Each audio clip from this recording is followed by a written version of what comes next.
Vous avez l'intention de créer un business en ligne, ou peut-être que c'est déjà le cas, et vous avez besoin d'avoir des clients. Et avoir des clients de manière constante sur Internet nécessite quand même quelques approches un peu différentes que avoir des clients dans la vie réelle. Alors bien évidemment, sur Internet, vous allez éviter de perdre votre temps à faire de la prospection de type phoning ou porte-à-porte. Il est clair que si vous êtes sur Internet, c'est justement pour ne pas avoir à faire ça, c'est justement mettre en place des systèmes, des approches, des stratégies qui vont vous permettre de faire les choses différemment pour que les clients viennent à vous. Et par pitié, s'il vous plaît, ne comptez pas sur le bouche à oreille. Ne comptez pas sur les gens qu'il y a autour de vous pour pouvoir vous amener des clients pour votre entreprise, que ce soit effectivement dans la vie réelle comme sur Internet. Ils ne vont pas se préoccuper de vous amener quoi que ce soit, ou ce sera tellement de manière ponctuelle que ça ne permettra pas à votre entreprise de faire un chiffre d'affaires conséquent, de vous générer un revenu intéressant et de se développer. Donc ne comptez pas sur le bouche à oreille, c'est hors de question. Le bouche à oreille viendra, entre guillemets, sur le web plus tard, quand vous aurez eu une certaine quantité de clients qui vont témoigner de votre activité, de votre expertise, de votre qualité, de vos prestations, de vos produits, peu importe. Mais avant ça, le bouche à oreille, n'y comptez pas. Vous devez donc éviter les touristes pour ne pas perdre de temps. Alors bien évidemment, le but ce n'est pas de conseiller qui que ce soit ou de répondre aux questions, mais plutôt de vendre. Vous n'êtes pas là pour perdre du temps, pour constamment donner des informations. Et c'est notamment valable pour tout ce qui est prestation de service. Le but c'est d'écrire toutes ces informations-là, de répondre à toutes les questions que peuvent se poser vos clients potentiels, de façon à ce qu'ils puissent lire ces réponses-là. Mais vous ne devez donc pas passer votre temps à répondre constamment à vos éventuels acheteurs, à vos éventuels clients. Votre job à vous, c'est vendre. Donc concentrez-vous là-dessus parce que c'est là que vous allez pouvoir mettre en place des actions, des tâches qui vont vous permettre d'avoir des clients constamment sur Internet. Il faut savoir que dans la vie réelle et sur Internet, l'approche n'est pas du tout la même. Vous avez affaire aux mêmes personnes, mais elles ne réagissent pas de la même manière avec ce que vous leur mettez sous le nez, sous les yeux. Commencez tout simplement par déterminer déjà votre client idéal.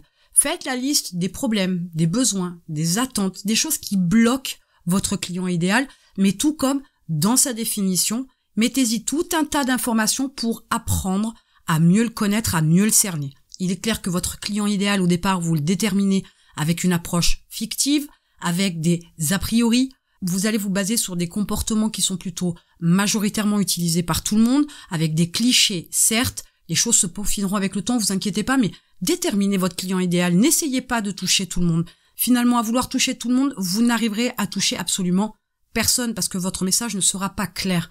Mais faut-il encore savoir qui pourrait être votre client idéal pour que vous puissiez savoir lui parler, pour que vous appreniez comment il fonctionne et quels sont les arguments qui vont faire mouche, qui vont déclencher chez lui ou chez elle une intention d'achat et un acte d'achat.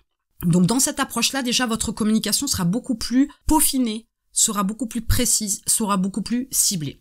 Puisque vous avez déterminé votre client idéal, commencez quand même par reprendre vos produits parce qu'il faut que vos produits soient en adéquation avec votre client idéal.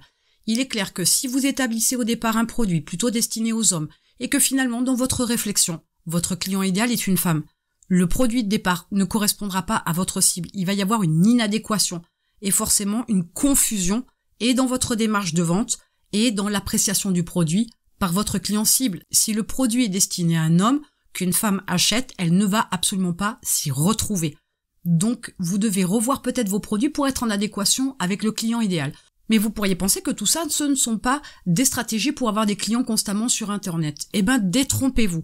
Parce qu'avec une démarche qui n'est pas bonne au préalable, si vous n'avez pas réfléchi à tout ça, comment voulez-vous communiquer correctement? Comment voulez-vous mettre en place des stratégies? Comment voulez-vous pouvoir toucher les bonnes personnes et ne pas perdre de temps? Comment voulez-vous déterminer une visibilité, une notoriété, une autorité, voire une expertise si vous ne savez pas communiquer correctement auprès des bonnes personnes pour avoir des clients?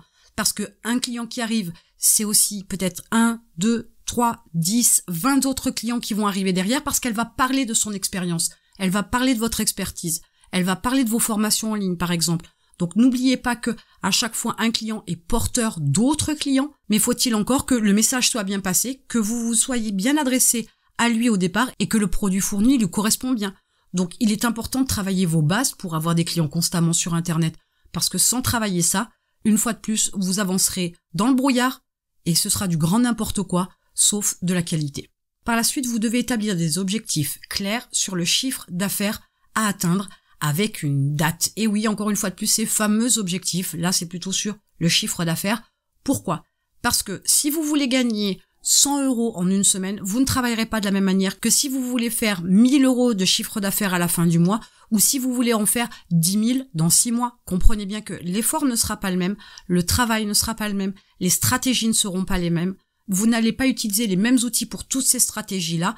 Donc il faut déterminer vos objectifs sur votre chiffre d'affaires. C'est comme ça que vous serez aussi capable de réfléchir plus loin encore pour déterminer ce dont vous avez besoin pour mettre en place la stratégie pour atteindre ce chiffre d'affaires-là. Parce que oui, une fois que vous avez établi votre chiffre d'affaires, et je pense que vous avez peut-être calculé ce qui pourrait en ressortir en termes de bénéfices, ou du moins en termes de revenus nets dans votre poche, eh bien, il va falloir établir des stratégies, plutôt long terme, je vous le conseille, pour pouvoir atteindre ce fameux objectif de chiffre d'affaires. Alors, il vous faut des stratégies sur la communication, sur la vente, mais cherchez aussi les plateformes de communication sur lesquelles vous allez vous positionner, sur lesquelles vous allez être présent, avec une stratégie un petit peu différente selon les plateformes, mais vous pourriez tout aussi bien avoir une approche même de stratégie par téléphone, parce que finalement, même si vous ne le faites pas, vous pourriez avoir les moyens de déléguer cette approche-là. C'est aussi une manière de pouvoir avoir des clients constamment sur Internet. Peut-être que toutes les informations concernant vos prospects potentiels pourraient être des informations récupérées via le web, par le biais par exemple d'une stratégie de communication. Et donc les coordonnées de ces prospects pourraient être exploitées par une équipe ou une personne qui vous ferait par exemple de la prospection téléphonique et du closing par téléphone, pourquoi pas. Mais il vous faut établir ces stratégies et pensez toujours long terme. Vos stratégies n'ont pas de résultats immédiats, instantanés dans les 24 heures. Et puis il faut pouvoir aussi voir dans le temps ce que ça peut donner, voir si on a de bonnes stratégies. Les choses ne sont pas figées dans la pierre. Vous pourriez avoir à changer de direction parce que finalement votre client idéal, il peut être plus sensible par exemple à YouTube et ne peut pas l'être par exemple sur Twitter. C'est une possibilité parmi tant d'autres. Mais vous le saurez qu'avec le temps, bien évidemment, avec ce fameux client idéal que vous auriez défini au préalable. Vous devez comprendre que vos stratégies, vous les établissez au départ, une fois de plus, à l'aveuglette, avec les informations que vous avez, certes, mais vous ne connaissez pas les résultats et vous n'avez aucune sécurité quant aux résultats. Vous ne pouvez absolument pas déterminer si oui ou non vous allez réussir avec vos stratégies. Il faut bien évidemment au départ les établir et l'étape d'après consiste à les mettre en place. Trouver les bons outils, mettre en place de l'automatisation, déléguer, travailler en avance et en masse parce que c'est nécessaire, on ne sait jamais ce qui peut arriver dans la vie. La mise en place de vos stratégies, c'est aussi énormément de travail, mais c'est aussi une approche que vous devez réfléchir parce que l'idée c'est de trouver des clients constamment sur Internet et de façon à ce que ça se fasse automatiquement. Je vous l'ai dit, vous ne devez pas perdre de temps à faire de la prospection, phoning, porte à porte, bouche à oreille, peu importe, mais vous ne devez pas perdre de temps, pas à conseiller, mais vendre.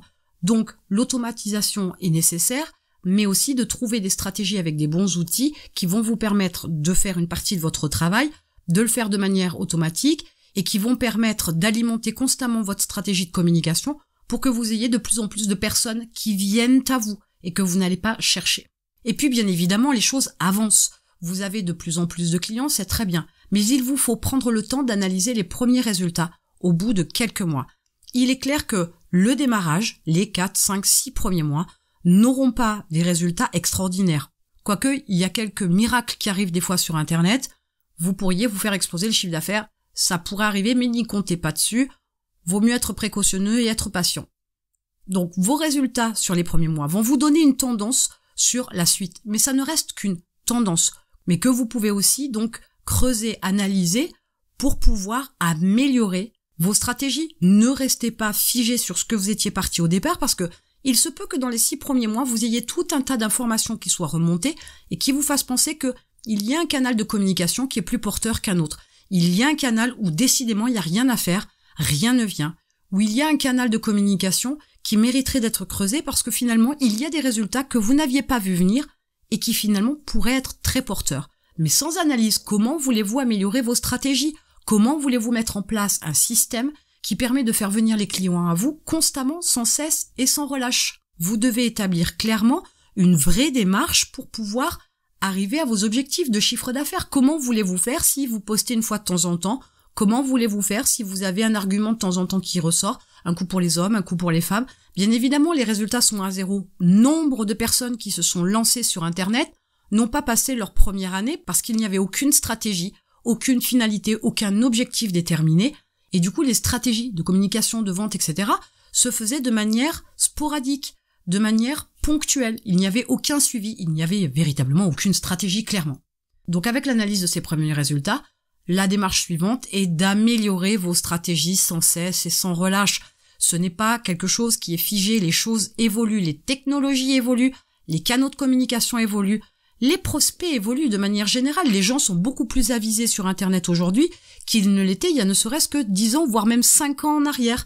Donc, comme le marché évolue, vous devez aussi évoluer. Et vos stratégies, par la même occasion, doivent évoluer. Dans cette approche-là, il y a un moment donné où vous arriverez sûrement à votre plafond de verre, à une limite de connaissances et de compétences en la matière. C'est à ce moment-là qu'il faut clairement penser à passer à l'étape supérieure et à déléguer, utiliser le savoir, la compétence de gens bien plus intelligents, bien plus avisés que vous. Payez-les pour qu'ils fassent le travail à votre place, pour qu'ils vous apportent le meilleur, pour que votre entreprise ait le meilleur et pour qu'elle se développe rapidement, pour pouvoir avoir un système qui vous apporte des clients constamment sur Internet. Là, je pense que vous avez de quoi un petit peu réfléchir sur votre approche pour avoir des clients sur Internet. Et en attendant, je vous retrouve de l'autre côté.